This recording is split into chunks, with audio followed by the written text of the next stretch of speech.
Gold, trusted gold buyers. మీరు తాకట్టు పెట్టిన బంగారాన్ని విడిపించి ఈ రోజు ఉన్న మార్కెట్ ధరకు కొనబడను.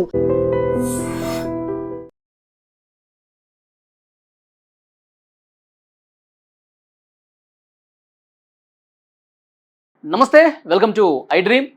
ప్రస్తుతం వర్షాలు ఎక్కడా పడటం లేదు. జూలై నెల వచ్చేసింది. జూలై నెల ఇక దాదాపు 15వ తారీఖుకి దగ్గరలో ఉన్నాం. ఇంతవరకు వర్షపు జాడ అనేది కనిపించట్లా. రైతన్నలు ఆకాశం వైపు ఎదురు చూస్తూ ఉన్నారు, ఒక్క చుక్కైనా రాలుతుందేమో అని.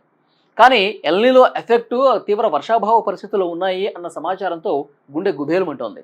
ప్రస్తుతం ఈ ఎల్నిలో గురించి క్లియర్గా ఎక్స్ప్లెయిన్ చేయడానికి ప్రస్తుతం నాతో పాటు ఉన్నారు వాతావరణ శాఖ అధికారి శ్రీనివాస్ గారు. పూర్తిగా తెలుసుకుందాం సమాచారం. నమస్కారం సార్. నమస్కారం సార్, ఈ ఎల్నిలో ఎఫెక్ట్ అంటున్నారు, వర్షాలు అసలు పడట్లేదు. జూలైలో అంటే ఏ విధంగా వర్షాలు పడతాయి మనందరికీ తెలుసు. ఎందుకు ఇలాంటి సిచ్యువేషన్ వచ్చింది? అసలు ఎల్నినో గురించి తెలుసుకోవాలంటే అసలు ముందు మనకి ఈ మాన్సూన్ ఎట్లా వస్తుంది, దాన్ని ఎల్నినో ఎట్లా ఎఫెక్ట్ చేస్తుంది అన్నది తెలుసుకోవాలి. మాన్సూన్ అసలు ప్రతి ఏడు మనకి జూన్, జూలై, ఆగస్టు నెలల్లోనే ఎందుకు వస్తుంది అన్నది తెలుసుకోవాలంటే అసలు మనము ఈ ఒక గోళాకారమైన భూమి, బాల్ లాంటి భూమి మీద ఉన్నాము.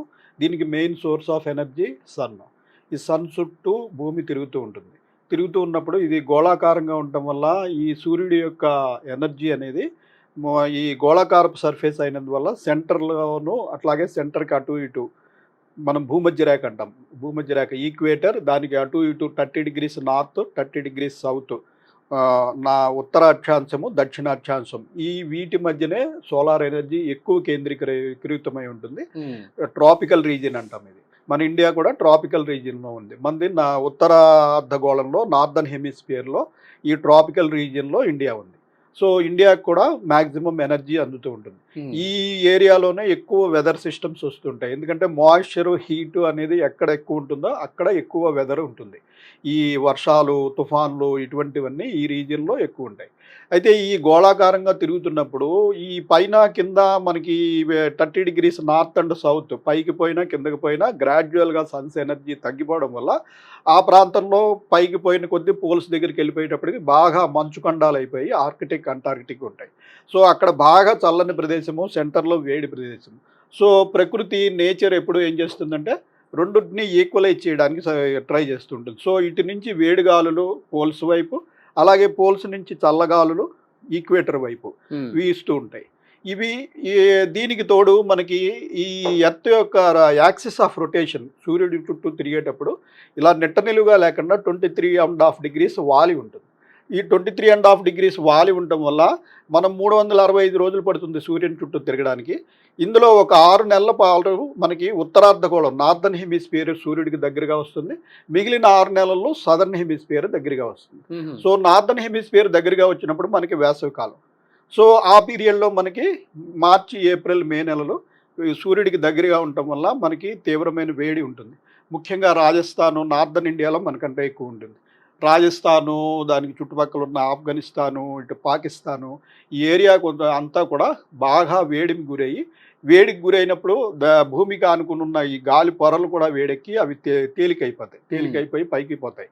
పైకి పోవడం వల్ల అక్కడ లో ప్రెషర్ ఏర్పడుతుంది. సో ఈ రకంగా 3 నెలల పాటు వేడిమి ఉండటం వల్ల అక్కడ ఒక స్ట్రాంగ్ లో ప్రెషర్ ఏర్పడుతుంది. దీన్ని హీట్ లో అంటాం. ఇదే సమయంలో మనకి దక్షిణార్ధగోళం భూమధ్య రేఖకు దిగువకి వెళ్ళిపోతే అక్కడ శీతాకాలం. శీతాకాలం కాబట్టి చల్లటి వాతావరణం ఉండటం వల్ల గాలి డెన్స్గా ఉంటుంది. డెన్స్గా ఉండటం వల్ల ప్రెషర్ ఎక్కువ ఉంటుంది. సో ఎప్పుడు మనం ఇందాక చెప్పినట్టు ప్రకృతి రెండింటిని సమానం చేయడానికి ట్రై చేస్తుంది. కాబట్టి ఈ హై ప్రెషర్ నుంచి విండ్స్ ఈ లో ప్రెషర్ దగ్గరికి రావడం బయలుదేరుతాయి. ఇది మార్చి, ఏప్రిల్, మే నెలలో బాగా వేడిమి ఎక్కువయ్యాక ఈ ప్రెషర్ డిఫరెన్సెస్ రెండు బాగా ఎక్కువయ్యేటప్పటికి అప్పుడు ఈ హై ప్రెషర్ ఏరియా నుంచి మనకి 5 degrees సౌత్ అక్షాంశంలో ఈ మస్కారన్ ఐలాండ్ అని అంటాం. ఆ ప్రాంతంలో బాగా హై ప్రెషర్ ఏరియా ఉంటుంది. సో ఆ హై ప్రెషర్ ఏరియా నుంచి ఈ లో ప్రెషర్ ఏరియా వైపు విండ్స్ వస్తుంటాయి. వచ్చేటప్పుడు అవి ఈక్వేటర్ని దాటినప్పుడు భూగమనం వల్ల ఈ నైరుతి దిక్కుకి వంచబడతాయి. సో అలా వంచబడిన పవనాలే మనకి నైరుతి ఋతుపవనాలు. అయితే ఇవి ఎక్కడి నుంచి వస్తే మనకి దక్షిణార్ధగోళంలో పెద్ద సముద్ర ప్రాంతం, అది పసిఫిక్ మహాసముద్రము, అలాగే ఆ తర్వాత ఇండియన్ ఓషన్, హిందూ మహాసముద్రము, ఈ సముద్రాలన్నీ దాటుకుని కొన్ని వేల మైళ్ళు ప్రయాణించి వస్తాయి. సో ఇవి సముద్ర ప్రాంతం నుంచి ఇన్ని మైళ్ళు ప్రయాణించడం వల్ల వాటిలో చాలా తేమ ఉంటుంది. ఆ తేమగాళ్ళన్నీ మనకి భారతదేశం మీదకి రావడం వల్ల అదే సమయంలో మన భూభాగం చాలా వేడిగా ఉంటుంది. ఈ తేమ అంతా కూడా ఈ వేడి గాలులతో పాటు పైకి పోయి మేఘాలయ్యి మనకి వర్షం పడుతుంది. సో ఇది మనకి మాన్సూన్ వచ్చే ప్రక్రియ. అయితే దీన్ని ఎల్నినో ఎట్లా ఎఫెక్ట్ చేస్తుంది? అసలు ఎల్నినో అంటే ఏంటి? అంటే ఏంటంటే మనకి ఇప్పుడు ఈ సదర్న్ పసిఫిక్, మనకి ఈ పసిఫిక్ ఏరియా ప్రాంతం నుంచి మొదట ఈ విండ్స్ వస్తాయనుకున్నాం కదా. ఇది వచ్చేటప్పుడు ఇక్కడ ఈ ఇందాక మొదట చెప్పినట్టు ఈ భూమి మీద ఉన్న టెంపరేచర్స్ని ఈక్వలైజ్ చేయడానికి రకరకాల సర్క్యులేషన్స్ ఉంటాయి. అలా ఇక్కడ ఒక వాకర్ సర్క్యులేషన్ అనేది ఉంటుంది. ఈ వాకర్ సర్క్యులేషన్ ద్వారా ఇటు పోల్స్ నుంచి వచ్చే చల్లగాళ్ళు, ఈక్వేటర్ నుంచి వచ్చే వేడిగాళ్ళు మిక్స్ అవుతూ ఉంటాయి. ఇవి ట్రేడ్ విండ్స్గా మారి మనకి భూమధ్య రేఖను దాటుకుని వస్తాయి. సో ఆ సమయంలో మనకి ఈ పసిఫిక్ మహాసముద్రంలో ఇటు తూర్పు సెంట్రల్ పసిఫిక్ ఏరియాలో కనుక సముద్ర జలాలు, ఆ పసిఫిక్ సముద్ర జలాలు సాధారణ స్థాయికి మించి ఒక 0.5 డిగ్రీస్ ఎక్కువ ఉన్నా కూడా దాన్ని ఎల్నినో పరిస్థితి అంటాం. అప్పుడు ఏమవుతుందంటే మన వైపు వచ్చే ఈ పవనాల యొక్క వేగం తగ్గిపోతుంది. ఈ ట్రేడ్ విండ్స్ యొక్క వేగం తగ్గిపోవడము, వీటిలో మాయిశ్చర్ తగ్గిపోవడము జరుగుతుంది. దీన్ని ఎల్నినో పరిస్థితి అంటాం. అయితే ఇది ఒక సైకిల్. కొన్ని సంవత్సరాల పాటు ఇటు తూర్పులో ఉన్న పసిఫిక్ మహాసముద్రం వేడెక్కితే కొన్ని సంవత్సరాలు పశ్చిమంలో ఉన్న సముద్రం వేడెక్కుతుంది. పశ్చిమంలో ఉన్నది వేడెక్కితే మనకు అనుకూలం, మనకి మరింత వేగంగా ఈ పవనాలు వస్తాయి. సో దాన్ని లానినా పరిస్థితి అంటాం. సో ఇది ఎల్నినో, లానినా అంటే. ఓకే, అంటే రెగ్యులర్గా ఎల్నినో అనేది ఇప్పుడు వచ్చింది ఏం కాదు, ఎప్పుడు గతంలో కూడా చాలా సందర్భాల్లో ఎల్నినో పరిస్థితుంది. కానీ ఈసారి ఏదో ఘాట్ జిల్లా ఎల్నినో అతి తీవ్రమైనటువంటి ప్రభావం చూపిస్తుంది, వర్షాలు అస్సలు పడవు, ఇలాంటి చర్చ ఉంది సార్. ఎంతవరకు వాస్తవం? మనకి ఎల్నినో అన్న, లానినా అన్నవి భూమి పుట్టిన దగ్గర నుంచి ఉన్నాయి. ఇవి కొత్తగా వచ్చినవి కాదు. ఇవి ఏంటంటే కొన్ని వేల కిలోమీటర్ల స్క్వేర్ కిలోమీటర్ ఏరియాలో ఉన్నటువంటి పసిఫిక్ జలాలు కొన్ని సంవత్సరాలు పశ్చిమంలోను, కొన్ని సంవత్సరాలు తూర్పులోను. ఇది ఒక సైకిల్. ఈ భూగమనంలో మనకి వేసవికాలం, శీతాకాలం ఎట్లాగో అట్లా అవి కూడా మారుతూ ఉంటాయి. అయితే వాటికి మనకి ఉన్నట్టు పర్టికులర్గా మనకి ఎవ్రీ ఇయర్ 3-4 నెలలు అయ్యేటప్పటికి ఈ సీజన్ అయిపోతుంది. దానికి అట్లా ఉండదు. ఎందుకంటే అవి కొన్ని వేల కిలోమీటర్ల సముద్ర జలాలు వేడెక్కడము, చల్లారడానికి చాలా సమయం పడుతుంది. వేడెక్కాలన్నా చాలా సమయం పడుతుంది, మళ్ళీ చల్లబడాలన్నా చాలా సమయం పడుతుంది. సో ఒక్కొక్కప్పుడు ఒక్కొక్క ఫేజు 2 ఏళ్ళు ఉండొచ్చు, 3 ఏళ్ళు ఉండొచ్చు, అట్లా కొనసాగుతూ ఉంటుంది. మనం గత 4 ఏళ్లుగా లానినా ఫేజ్లో ఉన్నాం, మనకు అనుకూలమైన పరిణామంలో ఉన్నాం. దీనివల్ల మనకి పుష్కలంగా వర్షాలు పడాయి. లాస్ట్ ఇయర్ మన స్టేట్లో అయితే 30% అధిక వర్షపాతం పడింది. సో ఈసారి ఎల్నినో ఫేజ్కి వచ్చాం. ఈ సైకిల్ మారింది. సైకిల్ మారి ప్రస్తుతం మనకి ఐఎండి దగ్గర ఉన్న సమాచారం ప్రకారం జూన్ 2వ వారం నుంచి ఇంచుమించుగా అక్కడ ఎల్నినో పరిస్థితులు ఉన్నాయి. సాధారణ స్థాయిని దాటి పెరిగాయి. అయితే ఇవి రోజు ఐఎండి మానిటర్ చేయదు. అది పసిఫిక్ మహాసముద్రము, భూమధ్య రేఖ దిగువ కాబట్టి ఇంటర్నేషనల్ ఆర్గనైజేషన్స్, ఎన్ఓఏఏ ఇవన్నీ కూడా మానిటర్ చేస్తుంటాయి.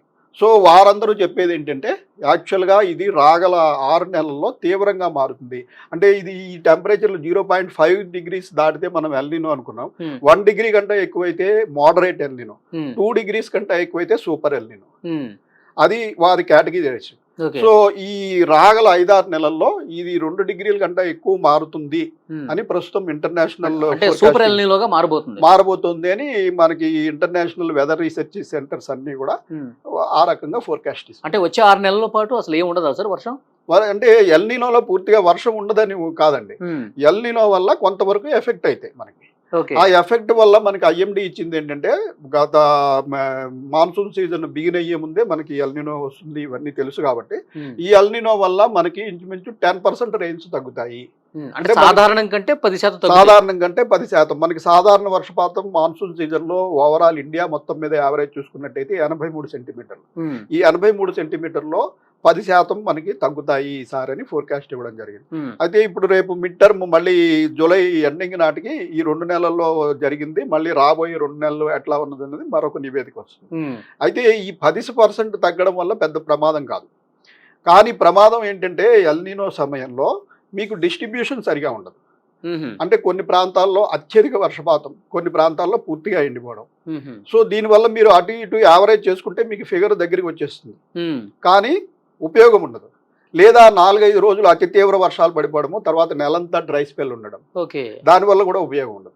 సో మెయిన్గా డిస్ట్రిబ్యూషన్ సరిగా అంటే ఉండదు. ఇప్పుడు ఉత్తర భారతదేశంలో బాగా వర్షాలు పడి సౌత్ ఇండియాలో అసలు పూర్తి ఏం లేకపోవడం అట్లా ఉంటుంది. అట్లా ఒకే ప్రాంతం అని కాదు, రేపు పొద్దున మనకి పడచ్చు. ఇప్పుడు మనం 10 రోజుల క్రితం చూసాం, మనకి అడ్జసెంట్ గా ఉన్న మహారాష్ట్ర, కర్ణాటకలో 60 నుంచి 80 సెంటీమీటర్ల వర్షపాతం ఒక 2-3 రోజుల్లో పడిపోయింది. చిన్న ఆఫ్ షోర్ ట్రఫ్ తోటి మనం అడ్జసెంట్ గానే ఉన్నాం, మహారాష్ట్రకి ఆనుకుని ఉన్నాం, కానీ మనకి ఏ వర్షము లేదు. మనకి అప్పటి నుంచి వర్షం లేదు. ఇది కూడా కొంచెం ఎల్నినో లాంటి ఫినామినా. సో మనకి అడ్జసెంట్ గా ఉన్న రాష్ట్రంలో 60 నుంచి 80 సెంటీమీటర్ల వర్షపాతం పడినా మనకి ఏ వర్షపాతం లేదు, ఆ తర్వాత మనకి ఏమి లేదు. రేపు మనకి ఏమన్నా పశ్చిమ మధ్య బంగాళాఖాతంలో ఏదైనా అల్పపీడనం ఏర్పడితే మనకు కూడా ఒక 4-5 రోజులు విపరీతమైన వర్షాలు పడవచ్చు, కానీ తర్వాత డ్రై స్పెల్ వచ్చేయచ్చు. సో మీకు మెయిన్గా మనం ఈ 4 నెలల పీరియడ్లో ఎప్పుడు మనం అలవాటు పడింది ఏంటంటే డిస్ట్రిబ్యూషన్ సరిగా ఉంటుంది. అంటే రోజు ఎక్కడొక్కడ రెయిన్ పడుతుంది, అప్పుడప్పుడు భారీ వర్షాలు పడతాయి.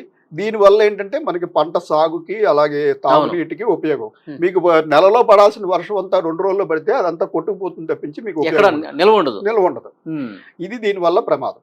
ఓకే సార్, ఇప్పుడు మీ అబ్జర్వేషన్ ఏంటి సార్? ఇప్పుడు 15వ తారీఖు ఉన్నాం మనం.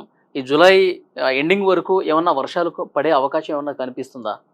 మనకి ప్రస్తుతం ఒక అల్పపీడనం ఏర్పడిందండి మళ్ళీ. అది అయితే ఎక్కడ మనకి ఉత్తర ఒడిశా దానికి ఆనుకుని ఉన్న పశ్చిమ బెంగాల్ తీరంలో ఏర్పడింది. ఇది సుదూరమైన ప్రాంతం మనకి. సో ఇంత సుదూరమైన ప్రాంతం అయినందువల్ల మన మీద ఎఫెక్ట్ తక్కువ ఉంటుంది. సో మనకి ఈ మాన్సూన్ సమయంలో ఇలాంటి అల్పపీడనాలు, సర్క్యులేషన్స్ లేదా డిప్రెషన్స్ ఇటువంటివి ఏర్పడినప్పుడు ఈ వేగంగా వస్తున్న మాన్సూన్ గాలులు ఈ సిస్టమ్స్ చుట్టూ సర్క్యులేషన్ అపసవ్య దిశలో తిరగడం ప్రారంభిస్తాయి. ఇలా అపసవ్యలో దశలో తిరగడం ప్రారంభించినప్పుడు వెనకాల వచ్చే మాన్సూన్ గాలులు కూడా ఈ అక్యుములేషన్ ఆఫ్ మాయిశ్చర్ ఉంటుంది, మాయిశ్చర్ ఉండి క్లౌడ్ ఫార్మేషన్ అయ్యి బాగా వర్షం పడటానికి అవుతుంది. అదే ఇవి మళ్ళీ సముద్రంలోకి పోయి మళ్ళీ బ్యాక్కి ల్యాండ్ మీదకి రావడం వల్ల మళ్ళీ ఈ మాయిశ్చర్ని కూడా మళ్ళీ బ్యాక్కి తీసుకొస్తూ ఉంటాయి. దీనివల్ల మనకి వర్షాలు పడుతుంటాయి. అయితే ప్రస్తుతం మనకి ఏర్పడిన సిస్టము ఆల్మోస్ట్ మనకి ఒరిస్సా, వెస్ట్ బెంగాల్ కోస్ట్కి సమీపంలో అంత దూరంలో ఉంది. సో దీనివల్ల మనకి ఎఫెక్ట్ చాలా తక్కువగా ఉండి ఓన్లీ ఉత్తర తెలంగాణలోని కొన్ని జిల్లాలు, తూర్పు తెలంగాణలోని కొన్ని జిల్లాలకే రాగల 2-3 రోజులు వర్షం పడే అవకాశం ఉంది. అట్లా కాకుండా మనకి ఈ కోస్తా ఆంధ్ర తీర ప్రాంతంలో ఈ ప్రాంతంలో కనుక మనకి ఏదైనా సిస్టమ్ ఏర్పడినప్పుడు మనకి ఎక్కువగా యాక్చువల్ వర్షాలు పడే అవకాశం ఉంటుంది. సో ఇటువంటి సిస్టమ్స్ మనకి ఈ ప్రాంతంలో ఏర్పడితే మనకి ఎక్కువగా వర్షాలు పడే అవకాశం ఉంటుంది. ఎందుకంటే ఇవి ఇలా అరేబియన్ సముద్రం నుంచి వచ్చిన గాలులు ఇవన్నీ కూడా ఈ ప్రాంతంలో సర్క్యులేషన్ తిరగడం ప్రారంభించడం వల్ల ఇక్కడ ఒత్తిడికి గురయ్యి ఈ వెనకాల మనకి బాగా మాయిశ్చర్ అక్యుములేషన్ ఉంటుంది. దానికి తోడు ఇవి సముద్రంలోకి పోయి మళ్ళీ సముద్రం నుంచి ఇలా బ్యాక్ వస్తూ ఉంటాయి. సో ఈ ప్రాంతం అంతా ఇటు ఆంధ్రప్రదేశ్, తెలంగాణ అంతా మంచి వర్షాలు పడే అవకాశం. మీరు అన్నట్టు ఇక్కడ సిస్టమ్ ఏర్పడే పరిస్థితులు కనపడుతున్నాయి ఇప్పుడు సమీప భవిష్యత్తు. ప్రస్తుతం మనకి ఈ నెలాఖరు వరకు కూడా పెద్దగా ఈ ప్రాంతంలో అంత సిస్టమ్స్ ఏర్పడే అవకాశం కనపడుతుంది. జూలైలో మనకి ఇటువంటి పెద్ద సిస్టమ్స్ కనపడటం లేదు. అయితే మనకి టెంపరేచర్స్ ఇటీవల బాగా పెరిగాయి. మనకి ఇంచుమించు 38 డిగ్రీల వరకు రాష్ట్రంలో టెంపరేచర్లు ఉన్నాయి. సాధారణ స్థాయి దాటి 6 డిగ్రీల వరకు కూడా ఎక్కువ ఉన్నాయి కొన్ని చోట్ల. సో ఇంత టెంపరేచర్లు ఉన్నప్పుడు మళ్ళీ ఈ మాయిశ్చర్ అయితే మామూలు సమయంలో కంటే డెఫినెట్గా మాన్సూన్ సమయంలో మాయిశ్చర్ ఎక్కువ ఉంటుంది. సో ఈ అవైలబుల్ మాయిశ్చర్, ఈ టెంపరేచర్ వల్ల క్యుములోనింబస్ మేఘాలు ఏర్పడి మనకి వేసవి కాలం లాగా అప్పుడప్పుడు షవర్స్ పడే అవకాశమే ప్రస్తుతం కనిపిస్తుంది. పెద్దగా సిస్టమ్స్ అయితే లేవు. మనకి ఆల్రెడీ ఇప్పటికీ 33% లోట్లో ఉంది మనకి జూన్ 1 నుంచి ఇప్పటి వరకు చూసినట్టయితే. కొన్ని జిల్లాలు అయితే 60% పైగా లోట్లో ఉన్నాయి. సో ఇది కొనసాగే అవకాశం కనిపిస్తుంది. సార్, ఇప్పుడు ఈ పరిస్థితి మనం చూస్తున్నాం, వర్షాలు అయితే లేవు. దీనికి ఏమన్నా ప్రత్యామ్నాయ మార్గాలు ఏమైనా ఉన్నాయా? మనం వార్తలు వింటుంటాం సార్. ఎందుకంటే వర్షాభావ పరిస్థితులు ఉన్నప్పుడు క్లౌడ్ బరస్ట్ ఏదో చేస్తారు, ఆర్టిఫిషియల్గా ఏదో వర్షం పడేలా ఒక ప్రయత్నం జరుగుతుందా అని విన్నాం. ఏమైనా సాధ్యమయ్యే అవకాశం ఉందా అలాంటివి? ప్రస్తుతం అటువంటిది సాధ్యం కాదండి. ఇది ఎందుకంటే మీకు మాయిశ్చరే తక్కువ ఉంటుంది. ఇందులో మీరు క్లౌడ్లో మాయిశ్చరే తక్కువ ఉన్నప్పుడు దాని మీద మీరు క్లౌడ్ సీడింగ్ చేసినా ప్రభావం ఉండదు. కొన్నిసార్లు ఏమవుతుందంటే కొన్ని రెయిన్ షాడో రీజియన్స్, కొన్ని చోట్ల క్లౌడ్స్ మంచిగా ఫామ్ అయినా ఆ ప్రాంతంలో మనకి వర్షాలు సరిగా పడవు. అటువంటిప్పుడు ఈ క్లౌడ్ సీడింగ్ అనేది చేయడం వల్ల కొంత ఉపయోగం ఉంటుంది. కానీ ముఖ్యంగా మాన్సూన్ సీజన్లో మామూలుగా మాయిశ్చర్ చాలా ఎక్కువ ఉంటుంది. అయితే ఇటు ఎల్నినో ప్రభావం వల్ల మనకి ఈ గాలుల్లో తేమ తగ్గిపోతుంది కొన్ని చోట్ల. కానీ కొన్ని సందర్భాల్లో అత్యధిక వర్షపాతం కూడా నమోదవుతుంది. ఇవి తెరలుగా వస్తుంటాయి. వచ్చినప్పుడు ఒక్కొక్కసారి బాగా ఎక్కువ రావచ్చు. అప్పుడైతే ఇప్పుడు మనం తీసుకోవాల్సిన జాగ్రత్తలు ఏమిటంటే, అప్పుడప్పుడు మనకి ఈ పీరియడ్లో వర్షాలు పడవని కాదు, కొన్నిసార్లు భారీ వర్షాలు, అతి భారీ వర్షాలు కూడా పడవచ్చు. పడినప్పుడు దాన్ని మనం ఏం చేస్తాం, ఇటు పొలాల్లో అయినా ఇళ్లలో అయినా భారీగా వర్షం ఎక్సెస్ అయిపోతే ఎక్సెస్ ఉన్న వాటర్ని బోధల ద్వారా బయటకు వదిలేసేస్తాం. ఇప్పుడు ఆ విధంగా వదలకుండా ఇప్పటి నుంచి ఏం చేయాలంటే, ప్రతి పొలంలోనూ ఒక కుంట తవ్వుకుని రెడీగా ఉంచుకోవాలి. ఈ ఎక్సెస్ రెయిన్ఫాల్ పడినప్పుడు అందులోకి మళ్ళించి ఉంచుకుంటే తర్వాత మళ్ళీ డ్రై స్పెల్ వచ్చేస్తుంది. వచ్చినప్పుడు అందులోంచి తీసి వాడుకునే అవకాశం ఉంటుంది. సో ఆ రకంగానే ఇళ్లలో కూడా మనము ఈ వర్షపు నీరు చాలా ఫ్రెష్ వాటర్. యాక్చువల్గా ఫస్ట్ 5 minutes పొల్యూటెడ్ వాటర్ ఉంటుంది, అట్మాస్ఫియర్లోంచి వస్తుంది కాబట్టి, ముఖ్యంగా సిటీల్లో. సో ఈ ఫస్ట్ 5 minutes వాటర్ వదిలేసిన తర్వాత వచ్చేది ప్యూరెస్ట్ ఫార్మ్ ఆఫ్ వాటర్. దాన్ని కూడా మనము ఎవరు కూడా ఇంకుడు గుంతలు అనేది మనకి ఎప్పటి నుంచో 20 ఏళ్ళ నుంచి నియమం ఉన్నప్పటికీ దాన్ని పేరుకే ఒక ఇంకుడు గుంత తవ్వి డస్ట్బిన్లుగా మార్చి మొత్తం నీటినంతా డ్రైన్ల ద్వారా రోడ్ల మీద వదులుతున్నారు. దీనివల్ల ఏమవుతుందంటే మనకి 7-8 సెంటీమీటర్ల రెయిన్ఫాల్ వచ్చేటప్పటికి సిటీ రోడ్ల మీద కార్లు కొట్టుకుని పోయేంత వరద నీరు వస్తుంది. దీనికి కారణం ఒక బిజీ సెంటర్లో ఒక 1 square kilometer ఏరియాలో ఉన్న విపరీతమైన నిర్మాణాలు పెరిగిపోయి ఎవరికి కూడా ఒక 10% ఆఫ్ వాటర్ వారి ఏరియాలో పడింది, వారి దగ్గర ఉంచుకునే ఏర్పాటు లేదు. సో మొత్తం ఆ వాటర్ అంతా రోడ్డు మీద అక్యుములేట్ అవుతుంటోటి రోడ్ల మీద ఇది పెరిగి మనకే ట్రాఫిక్ ఇబ్బందులు జరుగుతున్నాయి. దాని బదులు ప్రతి వారు కూడా వారి బోర్ పక్కన ఒక రీఛార్జ్ పిట్ చదువుకుని దాంట్లోకి మళ్లించుకోవచ్చు.